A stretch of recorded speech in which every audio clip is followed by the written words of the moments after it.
everybody, my name is Lauren. I'm with Hospice of Redmond. Thank you so much for inviting me today.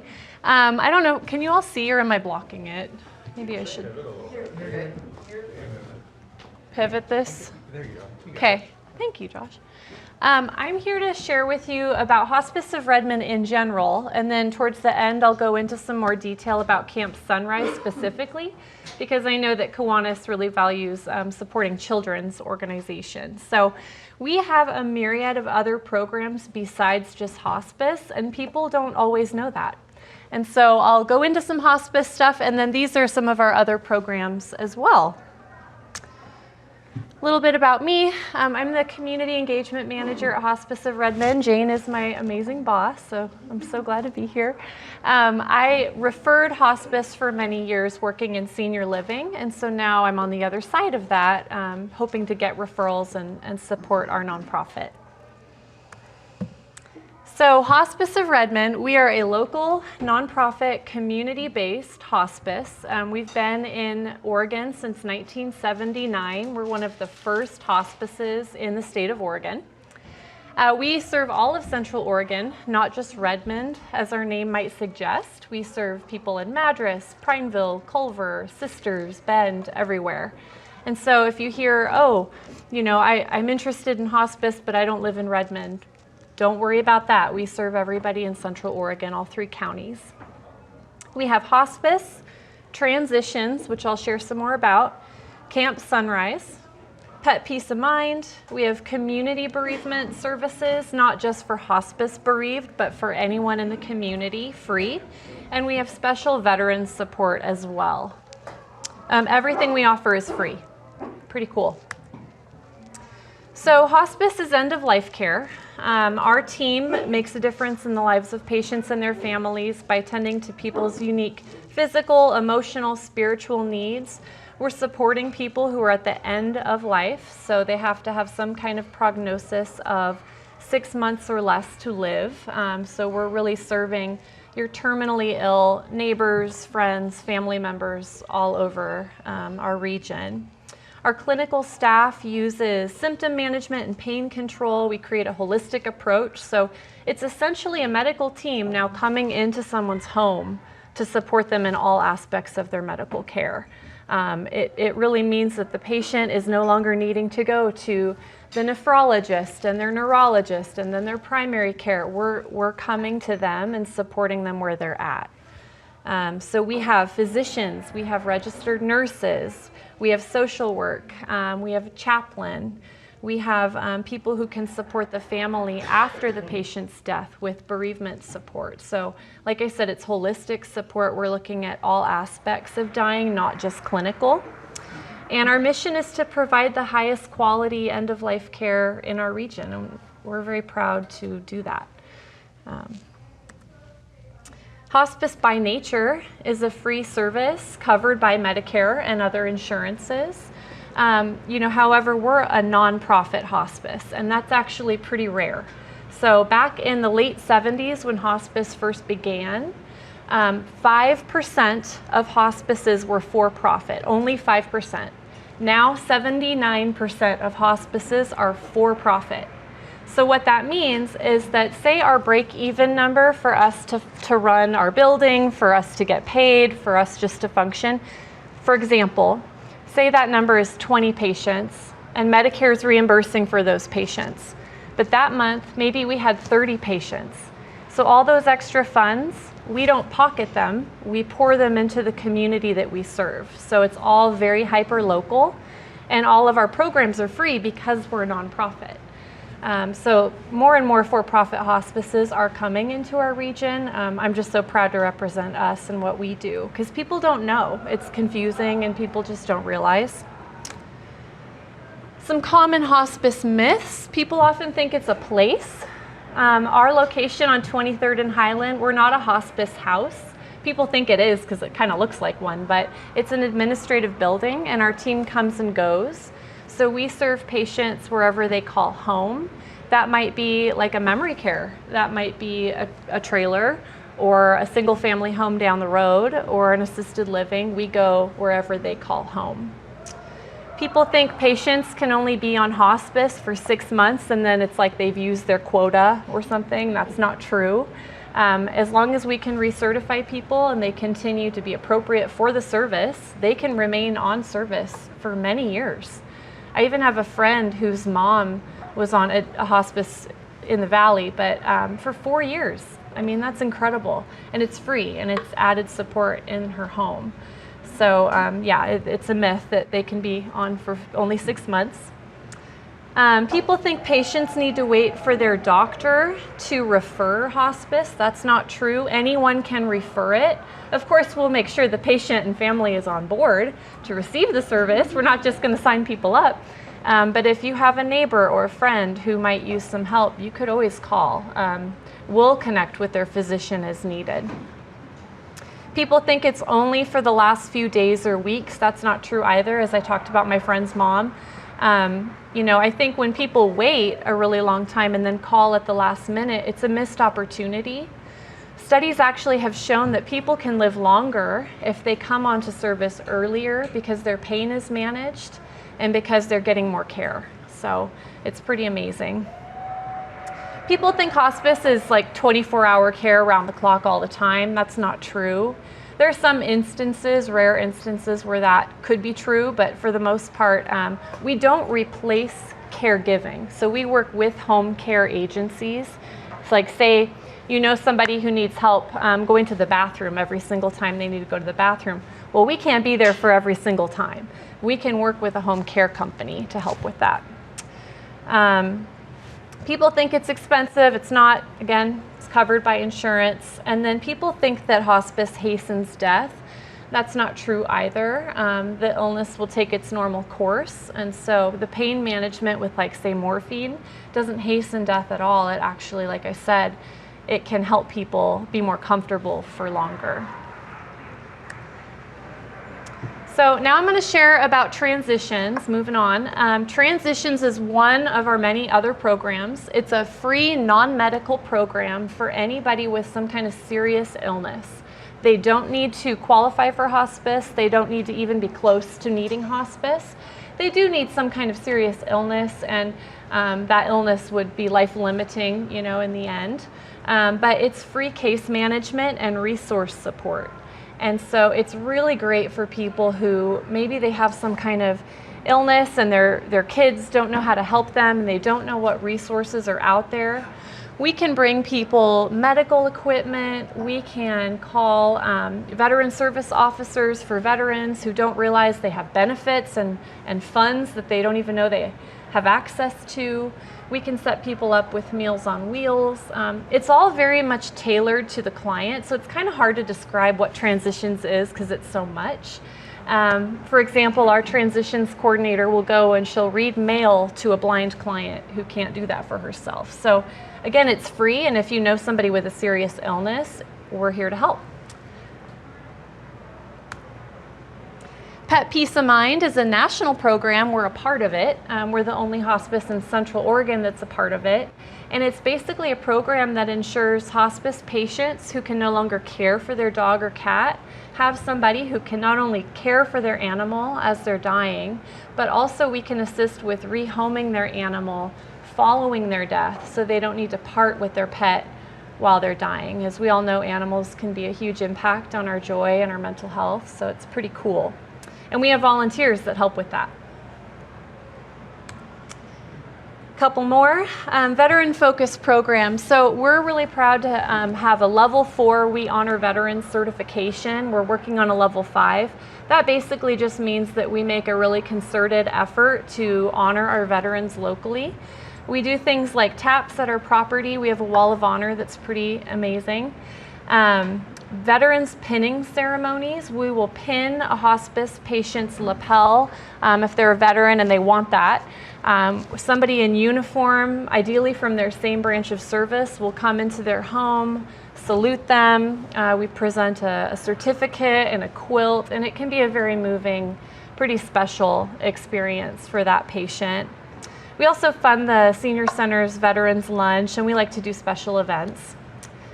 And then the next section here, free community bereavement support for adults and in schools. So Again, all hospices offer grief support. That's part of what hospice does, and we're very proud to do that. But we also support people just wherever they're at in the community, regardless of any connection to us. So people don't need to be grieving somebody who died on our service to have free grief support from Hospice of Redmond. So if you know somebody who's grieving, even a loss from like 20 years ago, they can call and get some one-on-one support. And then also we have twice a month grief groups at Hospice of Redmond. Our bereavement coordinator will also go in to support children in schools locally, especially after some kind of tragic incident. So that's something else that people don't know that we do. And then I'm going to go into more detail on this. Camp Sunrise. So Camp Sunrise is a grief camp for children that we have hosted now. This year was our 27th year doing Camp Sunrise. It's typically for kids ages 7 to 12. We're working on a teen program as well, but for the kiddos, it's an overnight camp. It's a 3-day overnight camp, and we've historically had it out at Subtle Lake. And this year it was the 20th through the 22nd. And Jane went. I didn't go this year, but I went last year, and it's so beautiful. Very moving, and I've got some photos and stuff. But it's free to the families. So I mean, it's not free to us, of course, but again, with our nonprofit status, we're able to set aside funds for this camp. We don't want people to be limited and feel like they can't access that if they have a child in need. So there's a lot of words here, but really we're founded on the understanding that every child deserves to grieve in a safe and supportive environment. A lot of kids at camp maybe don't feel like they can grieve openly around the family member that is in their life because maybe that family member is grieving too, and it's a hot button topic. A lot of kids also, I think, benefit from being around children that are going through something similar. So we listen to the feelings of grief, we share the sadness, understand feelings of loneliness, and help the healing begin.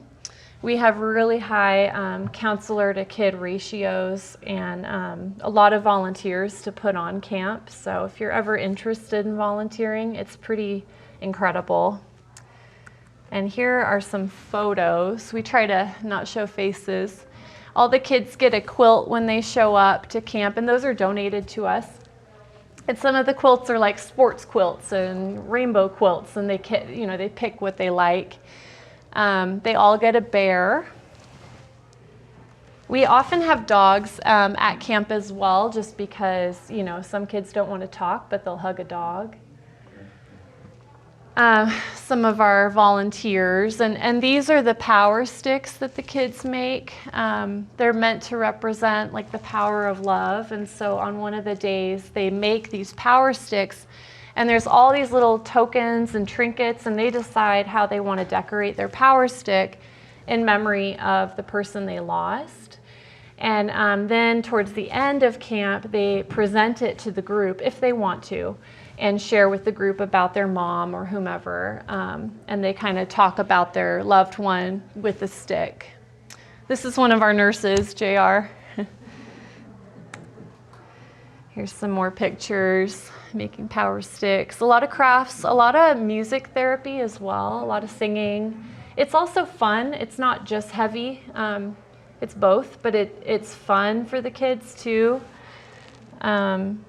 I don't know. Have I missed anything, Jane? No? No, you're doing a great job. This picture always kind of gets me. Yeah. A lot of kids have lost more than one parent. It's pretty amazing. Yeah, sir? Do you still do the floats, making of the boat and the float? Yes. And I wonder, should have put a picture of it. I thought I did. So another craft that we do is the kids will make little sailboats out of pieces of nature. So bark and moss and twigs and things, and they make this little boat, and then they have a sail on the boat, and sometimes they'll write like a little letter on the sail or a note, and then we sing a song and we go to the lake, and then all the kids release the boats into the water. and just kind of release it back to nature. And so that's another craft that we do. And I'm sorry I don't have a picture of it. Maybe I do in another slide. Oh, I do towards the end. So how do we identify the children who attend? A lot of word of mouth, honestly, so we could use your support if you know a child that could benefit from Camp Sunrise. A lot of counselors in the schools are kind of new. There might be some turnover, and so it's constant re-educating people. TV, radio, referrals, churches, reputation, that's how we get our campers. Here's some more pictures. These are the memory boats and them releasing them. See the feathers and stuff. Yeah. They're so beautiful. Yeah. That is. Here's some more boats. Camper comments, they're just kids, and so some of the comments are really cute. The warm showers felt good. I like the camp musicians, except in the mornings. Well, we go around and sing songs to them in their cabin and wake them up at like 7 a.m. Yeah. So we have little drums and guitars and we're singing. Mm-hmm. Yeah, that's what that's about. Yeah. They don't always love that. Yeah. Camp Sunrise is a good place with awesome activities and nice people. Yeah. I remember last year they were like, we like the bunk beds. I'm like, okay, good. And they do the blessing song. This is a picture of the song that we sing for every single meal, and it like picks up the pace. So it starts off kind of slow, and it comes with like hand motions and craziness, and people run around their tables, and every single meal. Pretty cute. So how is camp funded? Of course, we're nonprofit hospice, so some of those Medicare funds help with that. But we get grants, or we're looking for grants as well. Local service organizations, Like Kiwanis. businesses, private donors. Festival of Trees is our biggest fundraiser, and a lot of those funds we do allocate for Camp Sunrise as well. I could go on and on about Festival of Trees, but it's December 6th. It's a live Christmas tree auction with an auctioneer and everything. And if you have even just like a basket you want to donate, that would help us. Or like if you have in your garage an extra 7.5-foot pre-lit Christmas tree, I will take it. So it's a humongous event, and even just your attendance is a way to support us. And then that's just a picture of Festival of Trees. Ways that you can support. Also, if you're interested in volunteering, we always need volunteers. Contributing financially, telling your family and friends about our programs, especially hospice and transitions, helps us. Like if we have more hospice patients, we can have more kids at Camp Sunrise. People don't realize that. And so if you know somebody with a terminal illness, we're here to help. Any questions? Yeah. How many kids attended this year, and do they ever repeat, or do you say the first year is when you can attend? I think they repeat all the time. They can age out of the program, so I think after 13, it becomes a different need. So we wouldn't want to tailor some of the more child-focused activities to teens.